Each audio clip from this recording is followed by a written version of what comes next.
జిల్లా కలెక్టర్ ప్రతిమా సింగ్ ఆదేశాల మేరకు కొల్చారు మండలంలోని రంగంపేటలో నిబంధనలకు విరుద్ధంగా వ్యవహరిస్తున్న 2 ఎరువుల దుకాణాలను అధికారులు సోమవారం సీజ్ చేశారు.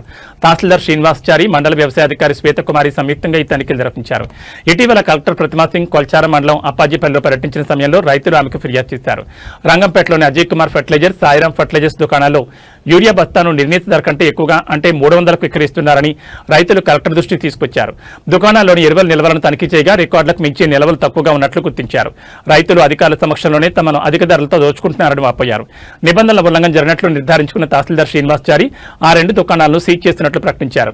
జిల్లా కలెక్టర్ నుంచి తదుపరి ఉత్తర్వులు వచ్చే వరకు ఈ దుకాణాలు మూసివేసి ఉంటాయని తహసీల్దార్ తెలిపారు. రైతులను ఇబ్బందులు గురిచేసే ఏ వ్యాపారిని వదిలిపెట్టబోమని, ఎరువులు విత్తనాలను ప్రభుత్వం నిర్ణయించిన ధరలకే విక్రయించాలని ఆయన హెచ్చరించారు.